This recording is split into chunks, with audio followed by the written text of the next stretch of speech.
Whereas, for the preservation of the rights and liberties of the United States, it is necessary that the whole powers of government should be exerted in recruiting the Continental battalions. And whereas His Excellency, General Washington, hath enclosed to this state a proposal made to him by Brigadier General Varnum, to enlist into the 2 battalions, raising by this state such slaves as should be willing to enter into the service. And whereas history affords us frequent precedents of the wisest, the freest and bravest nations having liberated their slaves, and enlisted them as soldiers, to fight in defense of their country. And also whereas the enemy, with a great force, have taken possession of the capital, and of a great part of this state, and this state is obliged to raise a very considerable number of troops for its own immediate defense, whereby it is in a manner rendered impossible for this state to furnish recruits for the said 2 battalions without adopting the said measure so recommended.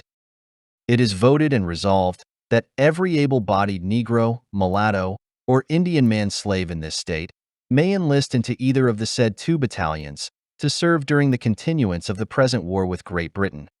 That every slave so enlisting shall be entitled to and receive all the bounties, wages, and encouragements allowed by the Continental Congress to any soldier enlisting into their service. It is further voted and resolved that every slave so enlisting shall, upon his passing muster before Colonel Christopher Greene, be immediately discharged from the service of his master or mistress, and be absolutely free, as though he had never been encumbered with any kind of servitude or slavery. And in case such slave shall by sickness or otherwise be rendered unable to maintain himself, he shall not be chargeable to his master or mistress, but shall be supported at the expense of the state.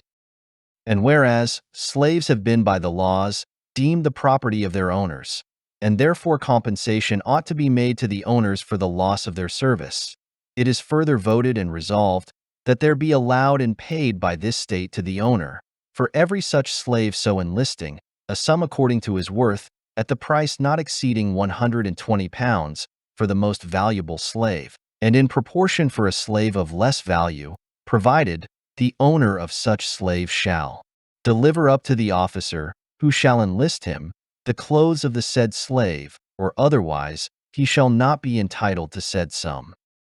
And for settling and ascertaining the value of such slaves, it is further voted and resolved that a committee of 5 be appointed, to wit,